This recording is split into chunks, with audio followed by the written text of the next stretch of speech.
Baby, did y'all get into that election last night? In the words of the old folks, y'all chilling ain't about to worry me. Wanna talk about it?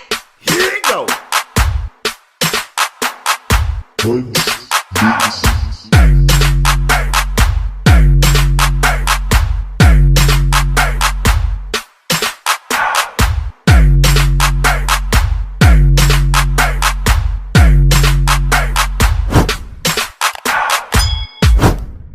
Nessa girl, let me tell you something. This election season, I honestly don't know if I'm coming or going. And those of y'all who have followed me over these years and this time span, y'all already know how I can take or leave a lot of this stuff.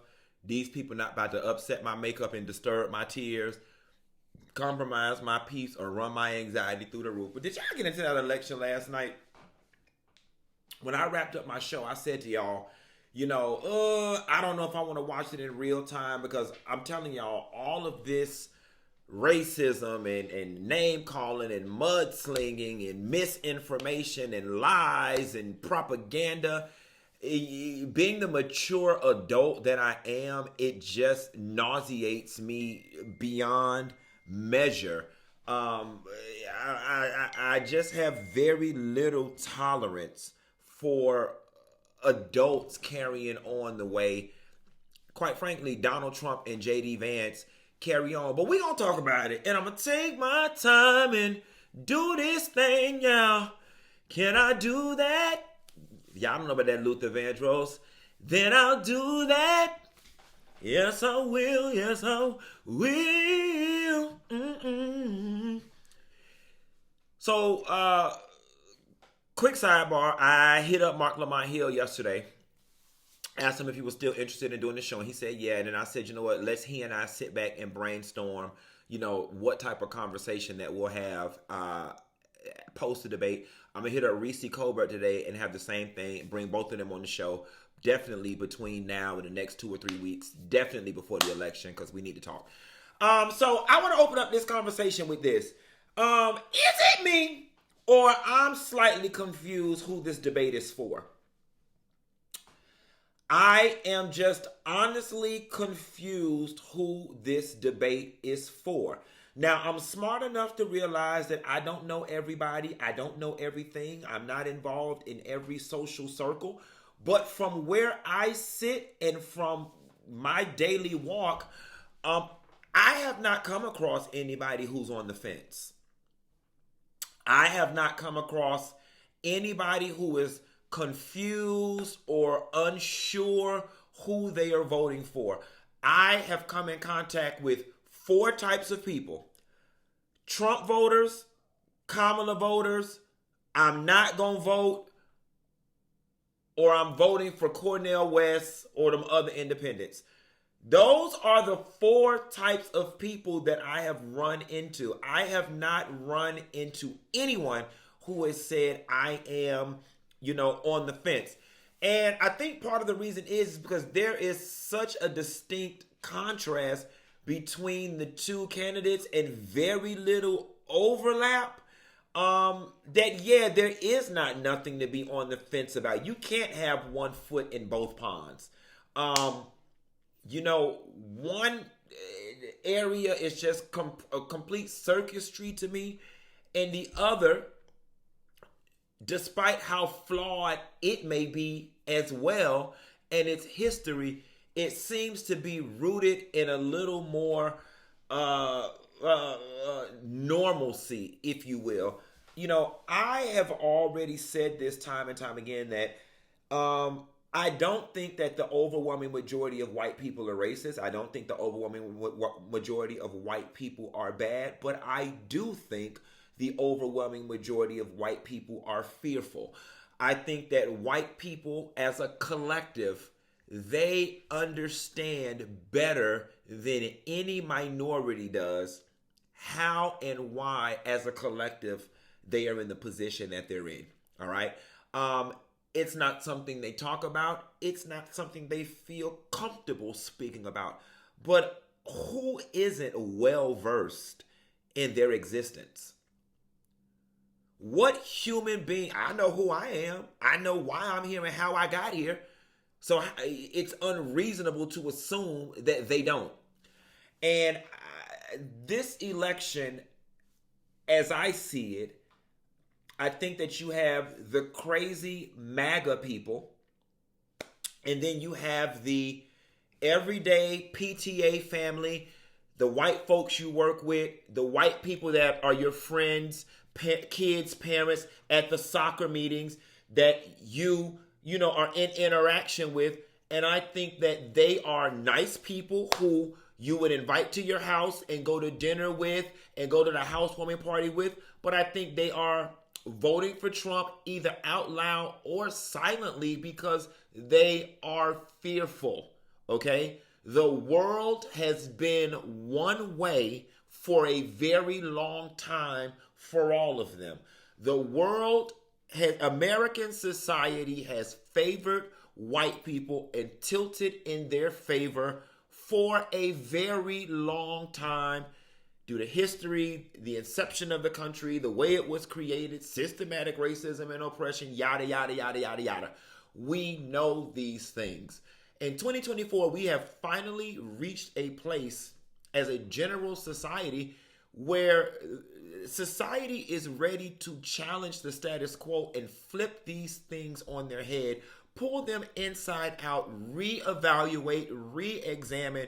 And the harsh reality of the situation is once this re-examination is done and this recalibration is done, there's a large percentage of white people who are fearful as to how they are going to pan out if things happen that way.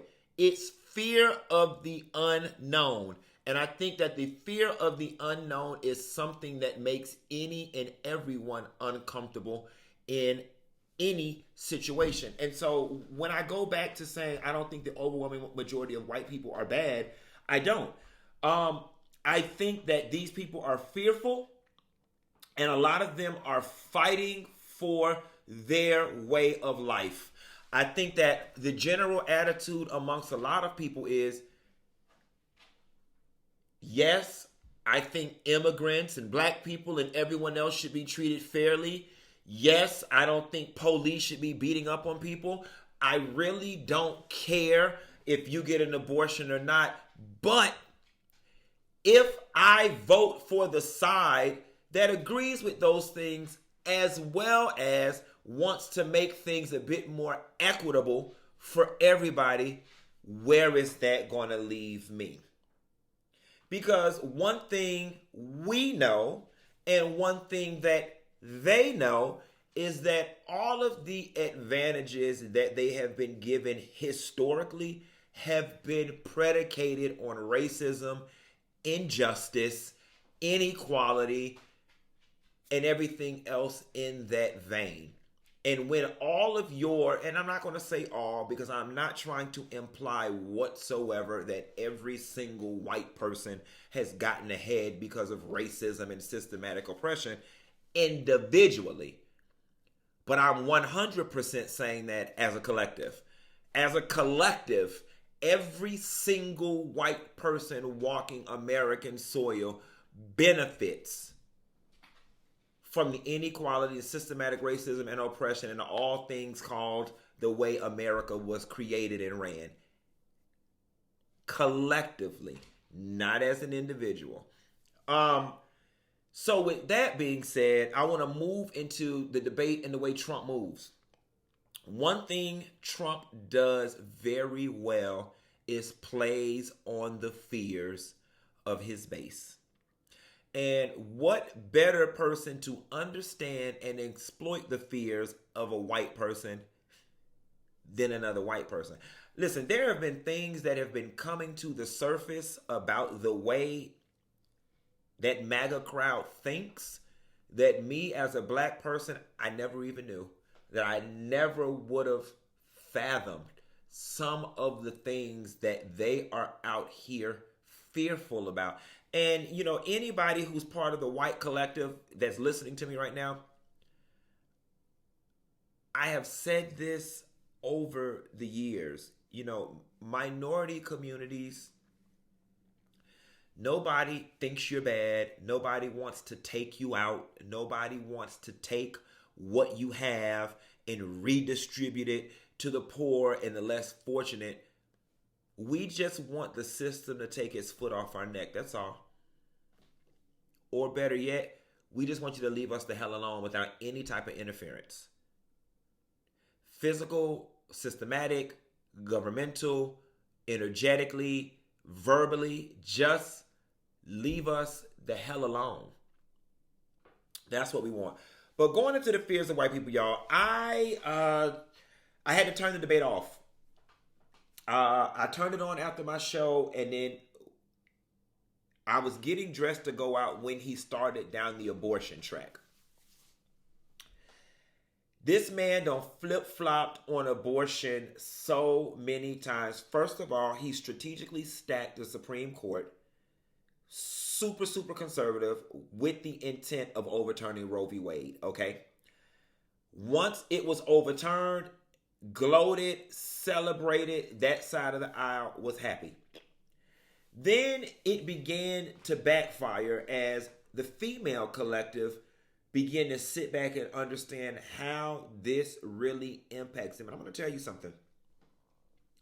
There's a large faction of people out there who don't believe in abortion who had one. Okay? There is a large population. That's just the way humans operate. It's just the way humans operate. I don't believe in this because I was socialized and indoctrinated with these beliefs, but oh crap.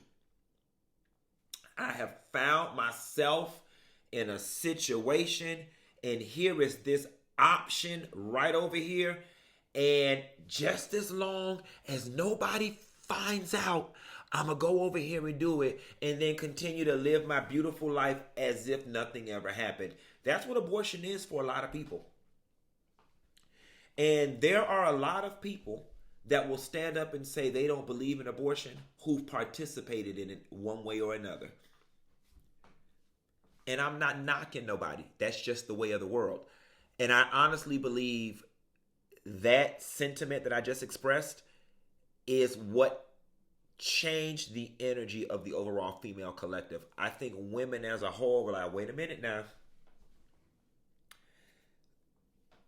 Standing on the picket line and saying pro-life is all cute. But now that this has happened, let me think back to when I was that scared college co-ed, Christian and all, and I had to get me a little piece of abortion. And so I think, when he started receiving backlash about the women's reproductive rights or whatever, then they got to pussy popping and backpedaling. Oh, I will make exceptions, so on and so forth. And here's the other thing.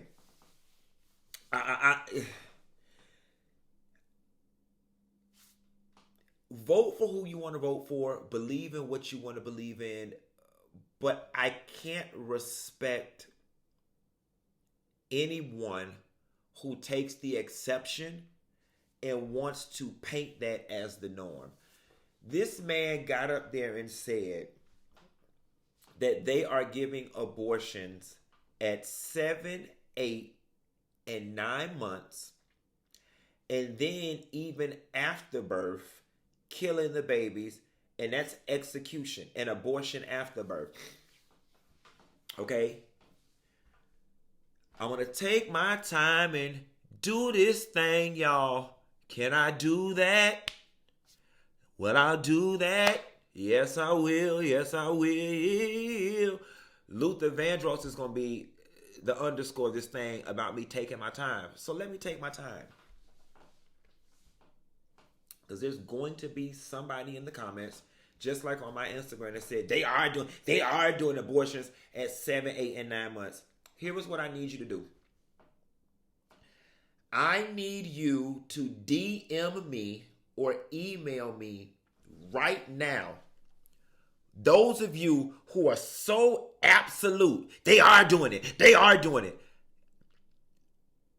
I need you to email me or DM me right now the phone number of the establishment or the doctor's office or the black market doctor that but it doesn't need to be black market because they're saying it's legal.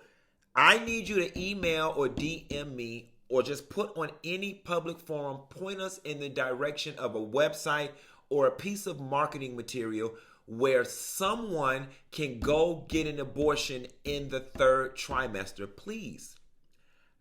I am fair. I have no problem in eating my words and retracting anything that I said. Now,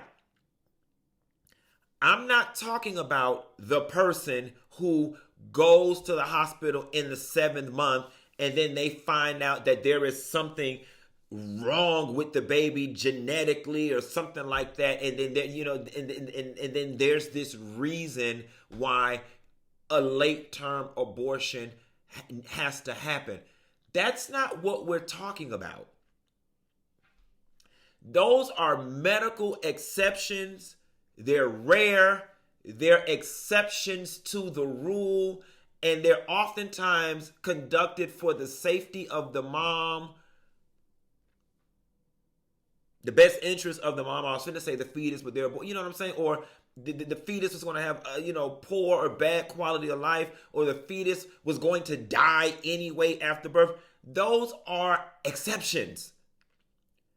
And they're few, far, and in between. There are not droves and droves and droves of women walking around having abortions 7, 8, and 9 months in. Come on, people. Let's think. I need one of y'all to tell me a story about somebody that went and got an abortion at 8 months. All right? Let's move into the next embellishment that made me turn the TV off. It was the influx of Haitian immigrants in Springfield, Ohio. And to be clear, on the debate stage last night, Trump did not use the word Haitian. But I had been following that story since the top of the morning. And J.D. Vance did, okay? They were speaking in reference to Haitian immigrants. Don't quote me, but you can almost quote me. I think J.D. Vance said something to the effect of Springfield, Ohio, at one point had about 6,000 Haitian immigrants. And now in XYZ amount of time, it's ballooned to 20,000 Haitian immigrants. And here's the thing. The truth is always enough. Read people with the truth. He went on to say the influx of immigrants is creating a housing issue. It's putting a burden on the social service system. By the way, right-wing Republicans are so anti-social services, welfare programs, and the government even helping people, by means of social programs. I just find it very peculiar that when it suits them, they want to use overburdening the social service system, when if left up to them, they would do away with the social service system altogether, because everybody needs to pull themselves up by the bootstraps, correct? Like they did. Another story for another day. The truth is enough.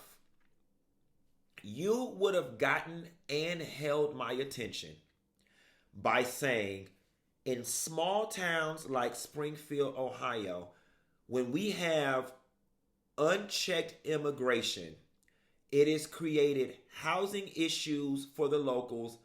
It has taken away jobs from small communities, and it has overburdened the social service system, leaving American citizens, hardworking, tax-paying, middle-class families stuck up, Schitt's Creek.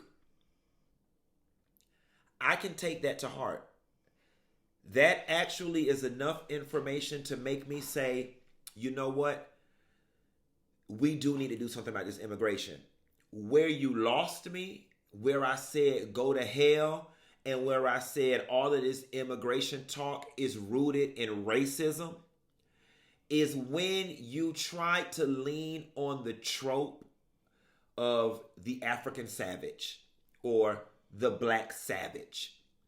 And it's been another one of those fears that white people have used since slavery. Lock your doors, hold your pocketbook, hide your pets. Those black savages are coming.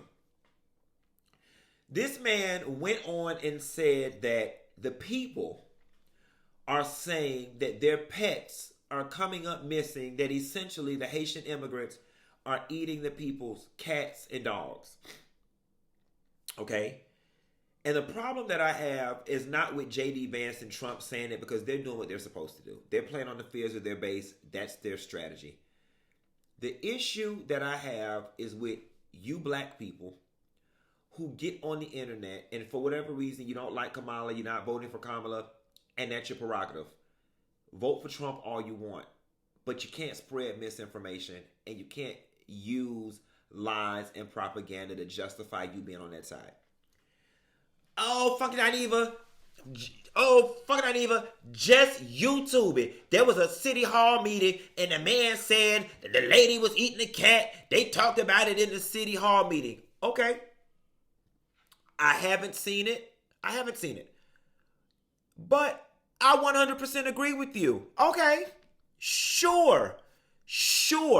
There is somebody somewhere that ate a cat or a dog or ate a couple cats and a couple dogs in every state and in every city in America. But you are not going to stand on Al Gore's internet and you are not going to convince me in any way, shape, or form that we have a problem with immigrants running around suburban neighborhoods, kidnapping people's animals and eating them at home. You are not going to convince me that in each community, in each immigrant community, in any city USA, that you've got hundreds of households eating people's pets. You are not going to convince me that there is a trend in Springfield, Ohio, where all of these people's animals are missing because someone ate them. That's just not sensical, guys. It's nonsensical. 1 or 2 or 12 or even 100, even 1,000 people. Hey Siri, how many people are in America? There are 332,278,200 people in America as of 2021. So I'm going to take it a step further. With that many people in this country, even if there were 400,000 people eating animals, which I'm sure there is, that's not even enough to be alarmed. With 232 million people in America, even if 1 million were eating cats and dogs, that's not enough to be alarmed. With 232 million people in America, if 10 million were eating cats and dogs, it's not enough to be alarmed. And here is how you know it's rooted in propaganda, fear-mongering, and racism. When those people was popping up eating humans, where was anybody running around saying, we got a problem in Springfield, Ohio, or Detroit, or wherever the hell Jeffrey Dahmer was? There was nobody running around saying humans are coming up missing, and it's because white men are going around stewing their ass like beef. Funky not either. But they had a city hall meeting. They had a town hall meeting. You should have seen. Okay. And I did. And I watched the FX special on that man eating up all the people, and never once did anybody run around and say we have a white man eating people problem. And going back to that same, hypothetical statistic that I use, do y'all honestly think with 232 million people in America that Jeffrey Dahmer is the only one eating human flesh? I am willing to bet I'm going to give the same allowance that I gave to the people eating dogs. I am sure there are at least 500,000 people walking American soil right now that don't ate human flesh or that's currently eating it, and we still not running around saying we got a people eating people problem. So why is it acceptable for some of y'all, and why are you so willing to just lean into this? The immigrants, y'all want to demonize them people. Y'all want to demonize immigrants so bad. My next point, and I think I screenshotted it. Y'all demonizing immigrants so bad and running on this whole hate campaign. Do y'all not understand how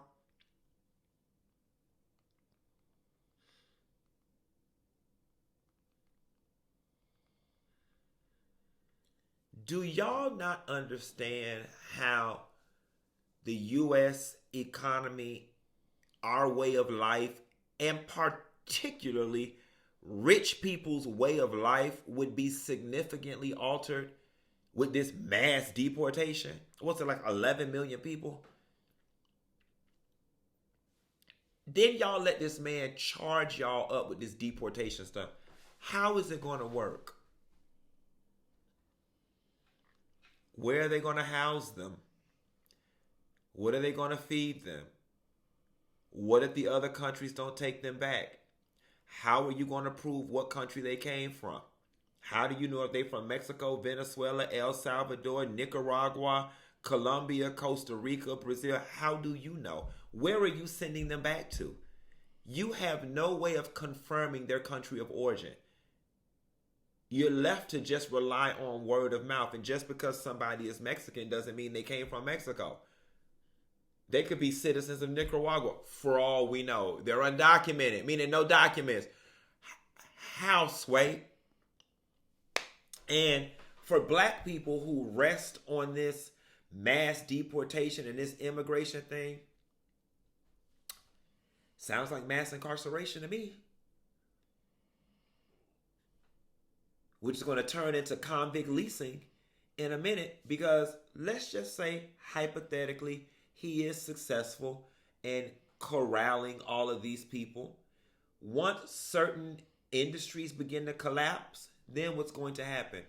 The private prisons that made tons of money for housing these people are now going to be tasked with leasing these people out to do the task of the industries that collapsed due to the absence of these people. Convict leasing. Sound familiar, black people? Then let's take it a step further.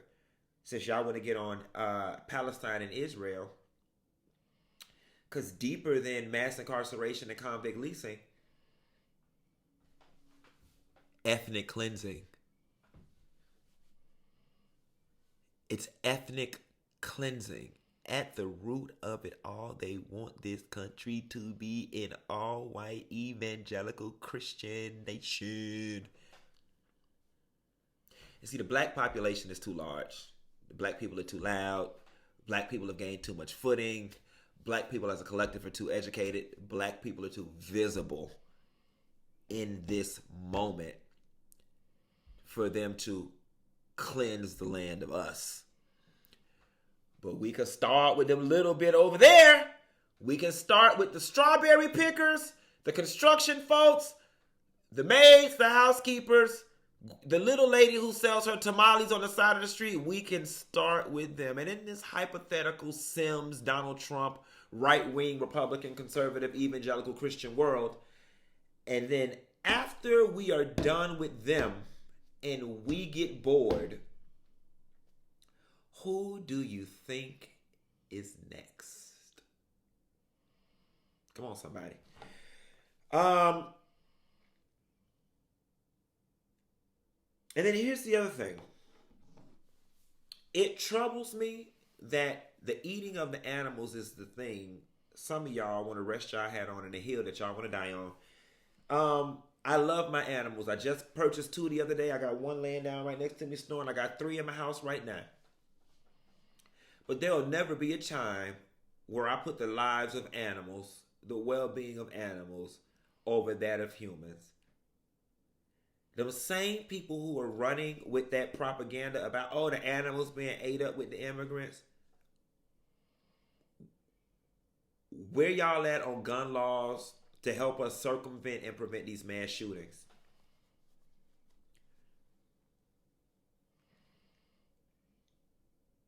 Even if I was willing to believe that those people is over there eating the people animals, they're doing it to survive. They're doing it for sustenance, human survival. Yet no one seems to be concerned over there about all of these mass shootings that keep happening. And let me be clear here. I'm not convinced that mass shootings is necessarily something that government can solve. I think it's a deeper societal issue that's going to take just a collective energy shift. However, I think the American people are at least owed the illusion of trying to fix it. You know, then you have statistics coming out of other countries where it's like somebody opened fire and killed 4 people in an elementary school in XYZ country in 1988. A year later, they banned handguns to citizens. There has not been another mass shooting since. So there is statistical data that does show that, you know, gun legislation and laws does have a positive effect on mass shootings. But here's the thing, you know, and America will never get there. You know, we're rooted in violence and guns and honestly and truthfully, if we're being totally honest, it was the technological advancements of guns that made Britain a superpower. The British were able to conquer the world because they had guns when everyone else had spears and rocks and pits and trained lions. I guess they had guns. So the notion or the idea of controlling people, conquering people, being in control by way of guns is in the DNA of certain people. So it's a fight that we'll never win because it's in their genetic makeup, because it's necessary, because somewhere somebody feels like somebody's going to take what I have, or they're going to come after me and make me pay for the sins of my ancestors. Therefore, I need guns. And little do they understand, I've never walked into a minority population whatsoever where anybody said, we gonna ride at dawn and go lynch, hang, and mob a bunch of white people with our guns. It is a fear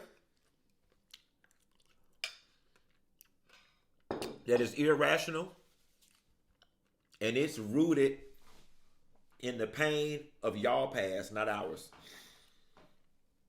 There has never been a documented case on American soil where a mob of black people, Spanish people, Indian people, Asian people have hightailed it into a white community, burned things in their yard, dragged them out in no house, lynched them, shot them, tarred and feathered them. It hasn't happened. So this fear that a lot of white people hold, it's unfounded. It is totally unfounded. Don't project on us, baby.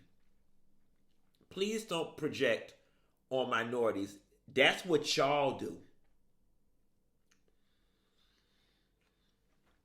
That's what y'all do.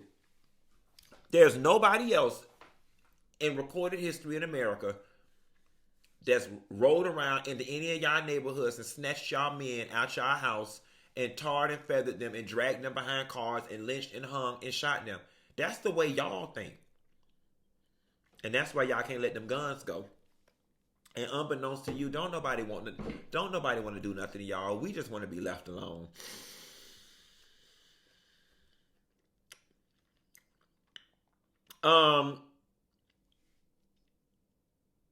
Two things left. National security. I love when Kamala got on his behind and said he wants to be a dictator. He loves Putin and writes love letters to Kim Jong-un or whatever the man name is in China. Absolutely true. And is it me or did he seem real uncomfortable when she was getting his behind together? He deflected. I will say this. I will give him credit. He actually acted much better than I expected him to.